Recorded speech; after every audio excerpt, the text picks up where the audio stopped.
Well guys, another day, another still worth it video, and this time we're going to be taking a look at another Samsung Galaxy phone, and this one is actually a super interesting one because this was the last time people actually considered Samsung Galaxy to be like the extreme, just put everything you can in a phone, no flaws, no nothing like that. And this specific phone was the last phone to bring a lot of those cool little things, those little small little things we liked about Samsung phones until they totally switched up on us. And I definitely do think like the Galaxy S10s and all those phones are definitely way better than a lot of phones that are out in the market, but this one was one that Samsung really didn't hold back on, and that specific one is the Samsung Galaxy S5. And this was the last time we saw a few cool Samsung specific things, not Samsung specific, but a lot of cool little things that were built into Samsung phones that Samsung took out with the next generation. The Samsung Galaxy S5 is no exception to one of the better Samsung phones ever made, especially flagship wise. And let's go ahead and see how it holds up a full 6 years later. It still doesn't even feel like this thing is 6 years old. It feels so young to what we have in the market. And this phone has aged decently well. I mean, it's not the best looking thing. It's not the coolest looking thing, but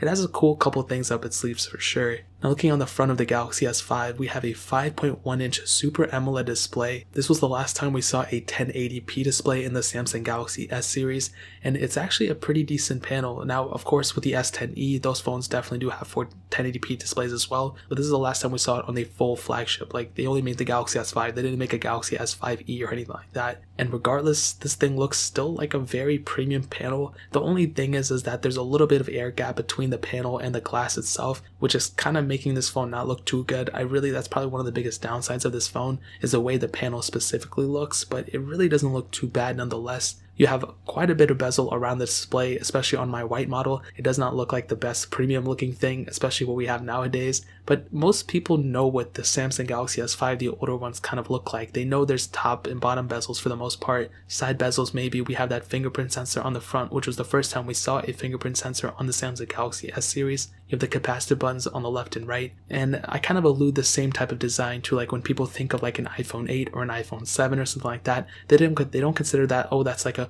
super old outdated phone or it's a cheap phone. They just consider it one of the older iPhones, and I think people consider the Samsung Galaxy S5 and any phone that looks like that the same way. Like, oh, that's just an older Samsung Galaxy, not like it's a super cheap phone or anything like that, if that makes any sense. A micro USB port on the bottom, which is actually 3.0, I believe. I don't remember the name of it. A headphone jack as well. On the back, a single camera with one of the greatest things ever, the removable back with the removable battery and expandable storage. You were able to put a micro SD card if you wanted to do it in this thing, and you were able to put a bigger battery in it and so many cool little other things too. And that's one of the biggest issues with, what we have now. We don't really have too many phones even having a micro SD card slot. The removable battery, 100%, phone manufacturers are taking that out. It kind of makes sense. They're making way more money by people actually going and upgrading their phones rather than upgrading the parts. But this was the last time we saw a removable battery in any Samsung Galaxy S series device, which is so crazy. I mean, that's one of the coolest things ever, and it really prolongs the life of your phone, and Samsung took it away. Not only did they take it away for the Galaxy S6, but they took away the microSD card slot as well, which is so dumb, but they eventually brought it back with the S7. But regardless, in terms of the functionality and everything, there is so much functionality in this device, and yes, 6 years is pretty old, it's not like the newest device, but it's actually, aged pretty well. Like I've stated, it doesn't really come off to me as a super cheap device or a super old device. It doesn't feel the best, so that's one of the biggest downsides, but regardless, it doesn't feel too cheap. And I even talked about the S4 and S3 recently, and even those phones don't feel like super cheap. Yeah, there's no glass on it or anything, but these phones have something in them that just doesn't make them feel like a cheap budget phone even now, even though they're completely built out of plastic. So that kind of covers it up in terms of the outside. Now hitting on the software, this thing was released with Android 4.4.2 KitKat. We were able to upgrade it to Android Marshmallow, and really whatever version of software you're running on this thing, it's going to be running TouchWiz. Those are the only supported versions for this thing, and that's one of the worst things for this phone. I hate TouchWiz so much, and I don't really think anybody liked it. One UI did clean out a lot of things, but it still has a lot of work to do, even One UI 2.0. But this thing running Samsung Galaxy's TouchWiz isn't really the best, of blending of the performance and even just the software features in general. I think TouchWiz had a couple features up its sleeves, but it's really just a huge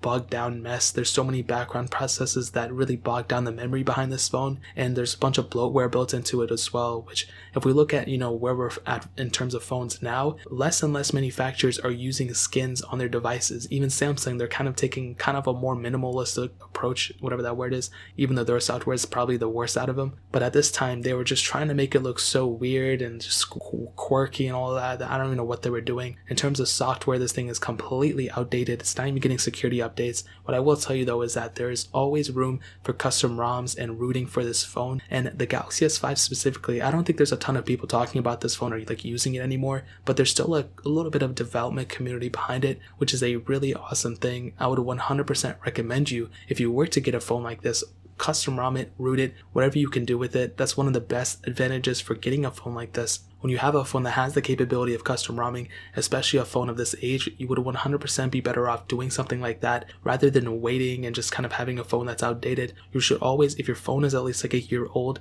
in terms of software updates, you should at least go ahead and root it and custom ROM it. You'll be doing yourself a favor. I will start reviewing custom ROMed phones here soon. Like once I, after these still worth it videos, I'll go ahead and do some more later. I kind of want to do that. I'm still in the boat whether I should do it or not, but let me know in the comment section below if I should do that or not. But that's pretty much it in terms of the software side of things. Hopefully that made sense. Now hitting on the performance, this thing was released with the Qualcomm Snapdragon 801 chipset, a quad-core CPU, and Adreno 330 GPU. There were two different models of the Galaxy S5, a 16 and 32 gigabyte model, and both those models had 2 gigabytes of RAM. What I can tell you about the performance is it's not a bad performing device, for the price and age. I think I'm beating this thing like a dead horse. It's not a bad performing device when you consider those two crucial things. But even for a phone released in 2014, we had the iPhone 6 at this time, and that phone has aged way better than the S5, and the iPhone 6 isn't even that good. But the S5, it just seems a little choppy here and there. Whenever I load up something, whenever I even go through the whole entire UI, it just seems a bit choppy overall. And once you're loaded into the app, it's not too bad. But I just think Samsung's UI, they just made it so weird, and like every time you click something, it makes a noise and it just like quacks and stuff. Like, why does it need to do that? It's just random things that just take up a bunch of background processes that don't need to be there. Of course, there's cool little things in the software that make it,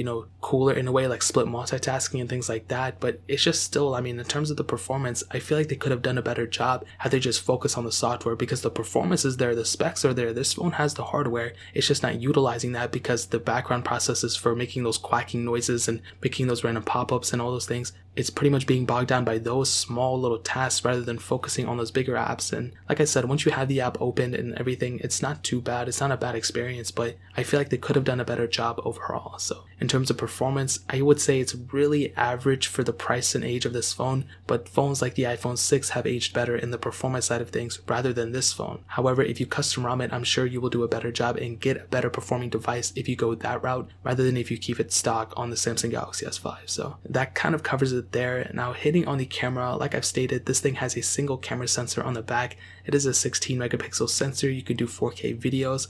On the front, a 2 megapixel sensor with 1080p video, and I feel like that front camera is not good at all. They could have done a way better job had they just put a 10 megapixel, I don't even know, but this was 2014, so it's not that big of a deal. But the iPhone 6 had a 1.2 megapixel front facing camera, and that one was better than this one, so megapixels are not everything. But with that back camera, quality wise, it's really not that bad. They really didn't do too much of anything that really made it too bad of a camera device, so that's good. I remember when this thing came out, a lot of people were hyping this thing up based on the camera, and I feel like overall they did do a pretty decent job at it. Yeah, they could have done better, but it's not that big of a deal. A really cool thing is that there are a bit of camera features built into the stock camera UI, which is really nice, so you can always go and tinker around with those. So in terms of the camera, I think the quality is there. Yes, they could have done a better job had they done something else or put two cameras on it, but back in 2014, there wasn't really too much competition going on in terms of the camera. Samsung was kind of known for having the best quality at the time, and iPhone was literally right next to it, but I think in terms of camera quality, it surely has held up for sure, and for this price and age of this phone, it's not bad for sure. So I think that kind of covers it up for the camera. Now ending it off with the battery life, this thing has a stock 2800 mAh battery built into it, and like I said, there's actually wireless charging with it too. But as I was saying, man, it doesn't really matter what size battery this is. The battery's probably degraded, it's like 6 years old, whatever. The best thing about this phone is that you can go and easily replace the battery. You can just buy one on Amazon for like $10, probably less than that, get like the same 2800 mAh battery, or you can get a bigger battery. You can go get like a 5,000 or 10,000 milliamp hour battery, they make some of those and just put that into the phone and then be set. And that's one of the best things about the Samsung Galaxy S5. This was the last S series device that we were able to do that, and we weren't able to do that ever since. Yeah, there's charging cases and things, but nothing quite like this, and that's what makes this phone so special, you know? So yeah, the battery life stock probably isn't that good, but you can go and expand that, and that's plus points for the Samsung Galaxy S5 for sure. So to kind of sum up this question and to answer the video, or just kind of sum up the video and answer the question, should you still buy the Samsung Galaxy S5 in 2020? What I will tell you is, I think for a specific person it might be useful. So for the person who needs a cheap device, who's willing to custom ROM their device, then 100% I would not recommend buying this phone if you're not going to custom ROM it. You're completely outdated. I would not even log into anything on this phone because of the security risk. We've seen a lot of security risks happen since the phone of this release, or since the date of this release. So I would 100% recommend you, if you're in the market, a Galaxy S5 probably isn't the best way to go. The lowest stock version of phone that I would go for that series is the Galaxy S8. Once that becomes outdated within a year of security updates, then I would recommend people getting the S9. But as of right now, if you're not willing to custom ROM a Galaxy S5, I probably wouldn't buy it, but it's a really decent device, and how it's aged, I mean, this was the last time we saw Samsung put the removable battery in it, and the IP certification wasn't brought back in until the S7, so I think Samsung really knocked it out of the park here, and I think it's aged pretty well in 2020, but I just probably wouldn't recommend people buying it. So that really pretty much covers it. If you guys have any other questions or anything, leave it down in the comment section below. Hit that like button, that would mean so much, but definitely hit that subscribe button. Every single subscriber that we get really does count, so it would mean so much if you guys could hit that. Also check out the other links down in the description as well. My Twitter, my Instagram, my second channel, all those links are linked down below. I'd really appreciate it if you guys could check it out, but more importantly than everything else, I love every single one of you guys. Hopefully I'll catch you guys in the next video. Peace out.